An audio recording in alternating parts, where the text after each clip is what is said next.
Olá, olá. Chegamos finalmente à terceira parte da apreciação de Cova 312 de Daniela Arbex, dizendo que eu não estou dando nenhum furo de reportagem aqui que vai impedir vocês de lerem, pelo contrário. Eu vou dar o painel geral, que eu dei no primeiro e no segundo. Ela é uma jornalista da Tribuna de Minas, se eu não me engano. A Tribuna de Minas, e ela é uma jornalista investigativa, e até me é engraçado porque eu acho que ela tem um vigor assim meio juvenil, né? Aquela coisa assim, eu vou, mas não tem mais nada para achar sobre isso, não tem mais nada. Não, eu vou achar, eu vou. Não, você tem que trazer alguma coisa inédita, deixa comigo. E ela realmente trouxe, porque ela foi atrás da história de Milton Santos Castro, Milton Soares da Costa, nada a ver.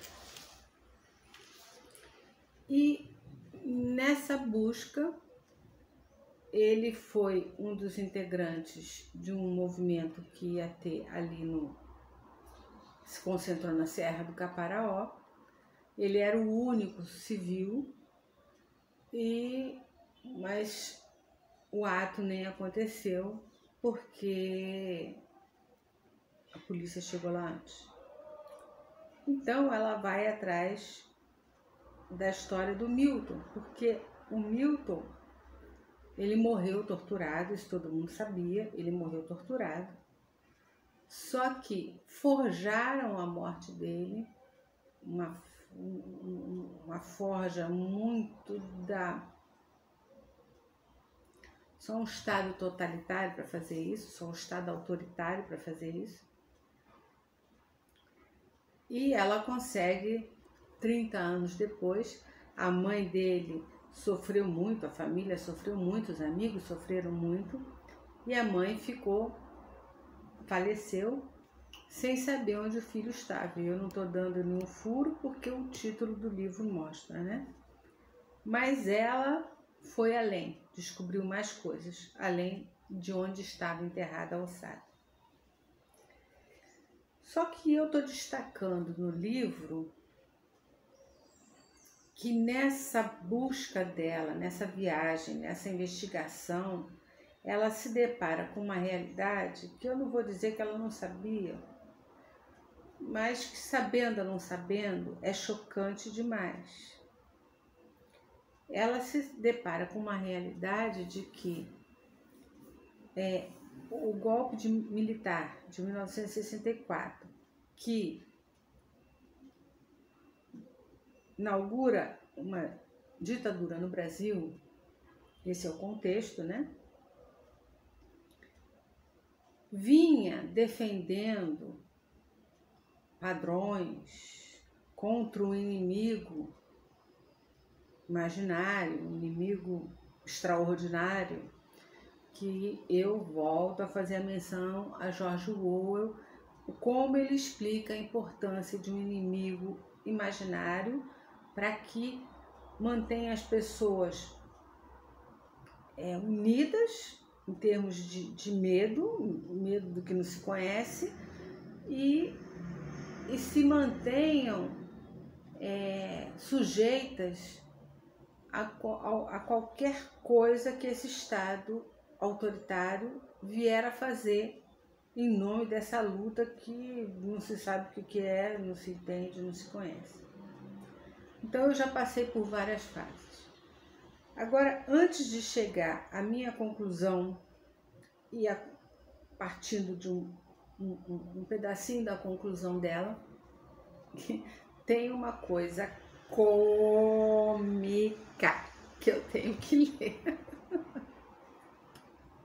Eu tenho que ler, gente, vocês me desculpem, mas quem sabe vai entender por que eu tenho que ler isso.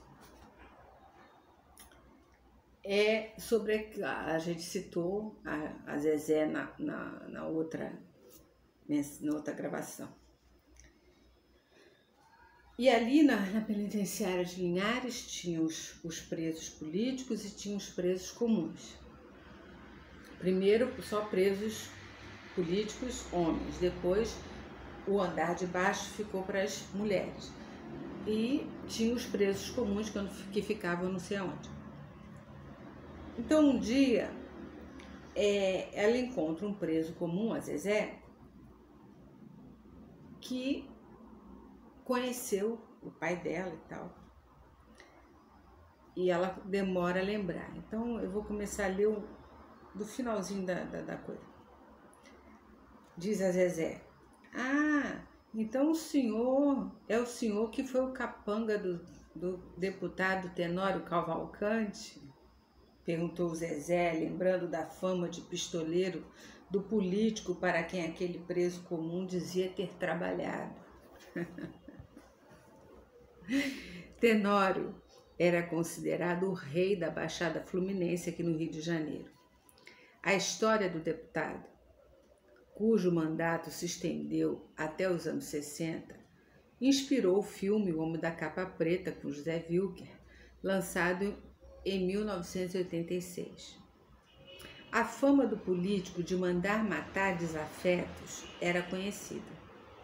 Ele mesmo não desgrudava de sua lurdinha, a metralhadora que levava a tiracolo, presente do general Góes Monteiro. Aí aqui chega na parte que eu quero falar. Então você já sabe quem é o Tenório, portanto já sabe quem é o capanga que trabalhava para ele. O Tenório era deputado.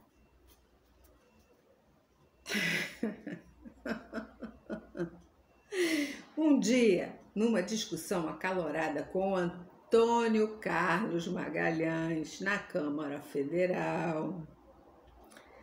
Antônio Carlos Magalhães, também conhecido como Toninho Malvadeza. Numa conversa com Toninho Malvadeza na Câmara Federal, Tenório apontou uma arma para o rival político. A CM, Antônio Carlos Magalhães, ainda provocou, dizendo ao deputado que atirasse, mas acabou molhando as calças.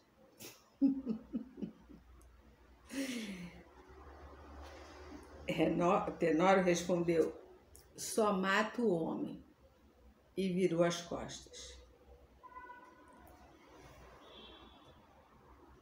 E aí a conversa continua.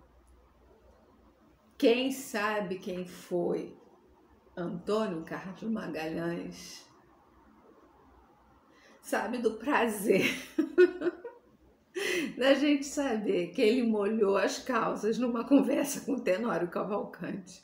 Isso não é nenhum furo de reportagem, não abala em nada a história que vocês vão ler, mas eu achei muito legal. Cara, que é o Toninho Malvadeza, coronel, se mijou nas calças por medo do Tenório Cavalcante. Bom, voltemos aqui ao livro, né? Ainda tem os relatos aqui da troca que foi feita pelo embaixador, pelo embaixador alemão, né? A Zezé foi uma das que estava na lista para ser trocada. E depois conta como é que foi o regresso deles e a troca, como é que foi, e que eles impuseram que na negociação da troca, primeiro, algumas coisas. Primeiro foi lido o manifesto do comando, né? Depois eles queriam fazer essa leitura em cadeia nacional. E começava o manifesto, começava com a seguinte frase, vocês vão conhecer. Achei a foto da Zezé mas tá muito ruim de mostrar. A foto começava,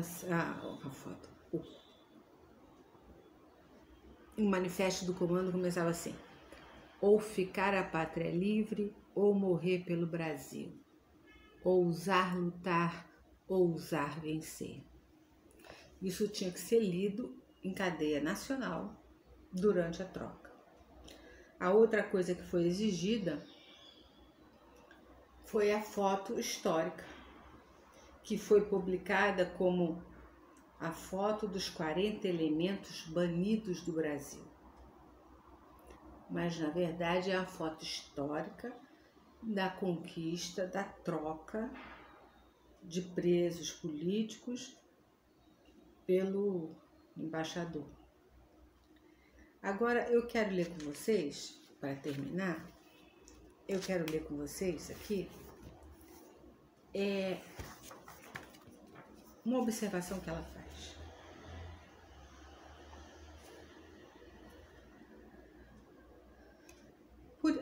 Por isso, a ditadura precisa ser lembrada, não para falar mais do mesmo, mas para que se possa avançar no levantamento dos casos e na luta pela abertura eficiente e efetiva de nossos arquivos, porque a narrativa é toda a dificuldade que ela teve para abrir arquivos e acessar coisas para poder ter as informações que ela precisava. Somente em 2011 o Brasil instituiu uma política pública em prol da memória das vítimas com a criação da Comissão Nacional da Verdade.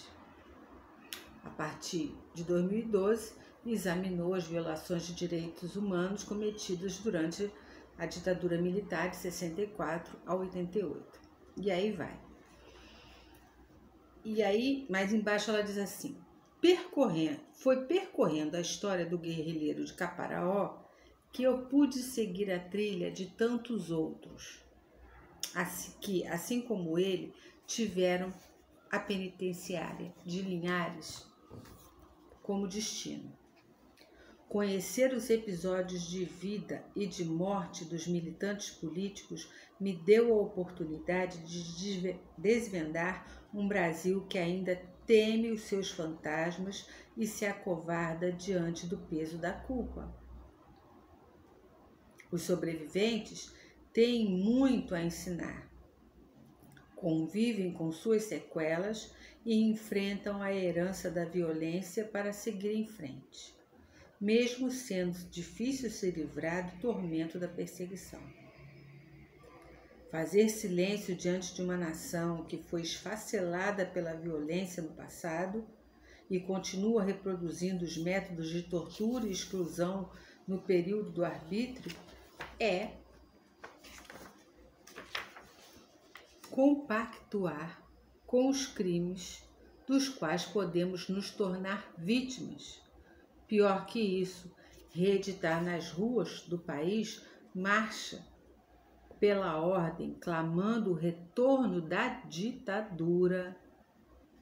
É desconhecer os anos de sombras que envolveram o Brasil, ou aceitar que a força supere o diálogo e o esforço histórico dos movimentos populares na busca por caminhos de paz.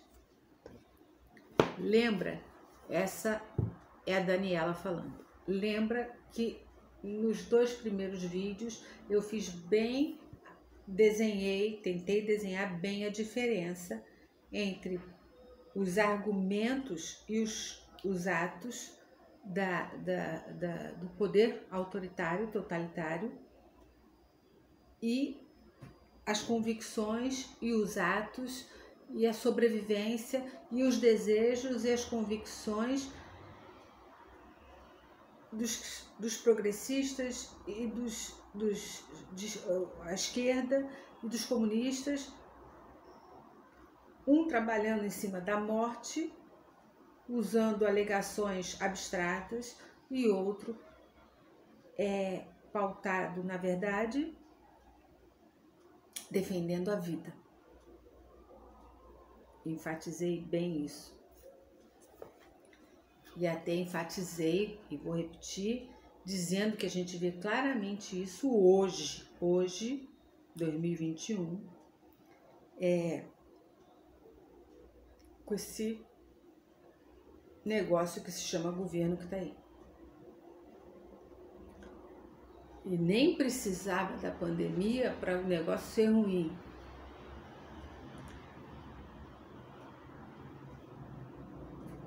Tem argumentos os mais absurdos e mais falsos e mais mentirosos para defender o que quer que eles queiram fazer.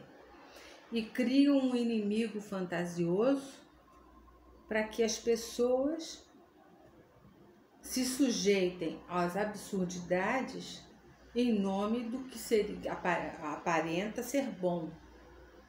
Mas isso que está aqui, esse governo que está aí, é excludente, é genocida. Ele acaba com os teus direitos trabalhistas, ele acaba com o trabalho. Nós estamos quase revogando, nós que eu digo o país, revogando a Lei Áurea. Mas aí eu quero ler a minha conclusão aqui. Certos momentos históricos têm que ser levantados, relembrados e remexidos sempre. Como a invasão do Brasil pelos portugueses, dizimando o povo indígena. Estou falando a grosso modo. Dizimando o povo indígena, os donos naturais da terra. Nós temos que relembrar a escravidão, a desumanização do ser humano, tornando-o um objeto de trabalho, o nazismo e todo o mal da exclusão e do negacionismo, palavra em voga que representa o Holocausto. Temos que falar da realidade das realidades das favelas, que, como afirma o André Constantini, tem nos camburões, eu achei essa imagem que ele fez muito forte, tem nos camburões a representatividade, o resquício, o símbolo, a permanência dos navios negreiros. Isso é muito forte. E entre tantos momentos que a gente tem que manter vivo na memória para que não ocorram novamente e para que a gente consiga apagar os resquícios dessa lixarada toda, a gente tem que manter a lembrança.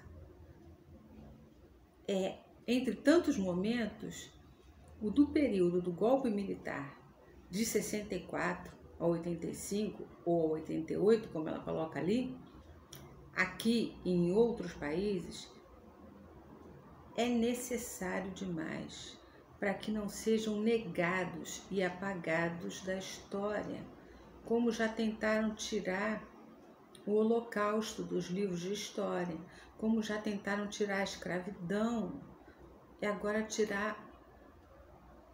Aí eu volto ao George Orwell, como é feito pelo Estado totalitário, a distorção, e mais do que isso, como é que se apaga o passado histórico.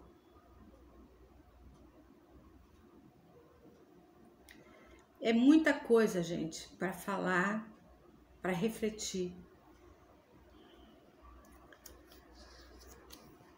Isso tudo para que não sejam negados, não sejam apagados da história e para que possamos continuar o movimento de resistência. E não é só resistência, porque resistir é a pessoa me impor, né? Não. É um movimento de resistência, sim, mas é um movimento de luta. Já que todo esse mal pervertido continua vivo. Continua. Tá aí esse governo Bolsonaro, que não me deixa mentir. Estão aí as análises extremamente pertinentes do André Constantini.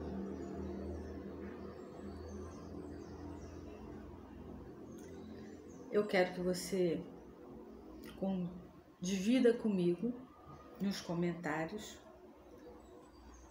o seu entendimento, a sua opinião, a sua visão.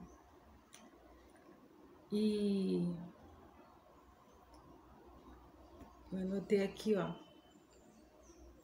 Como diz Eduardo Bueno, ele tem até uma camiseta: um povo que não sabe de onde veio não sabe para onde vai. É levado como boi de manada. Então comenta aí. Eu não preciso falar o óbvio, né? Porque vamos ser educados, vamos discordar, vamos concordar, mas vamos usar o nosso linguajar educado. Fica a dica de leitura. Dela também tem o Holocausto Brasileiro.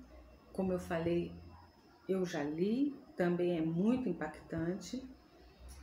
Está emprestado, eu preciso pegar para dar uma relida para fazer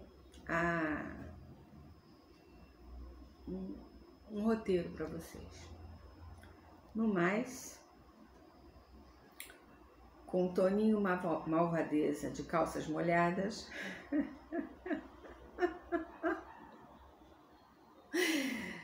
no mais, beijos no coração e boa leitura.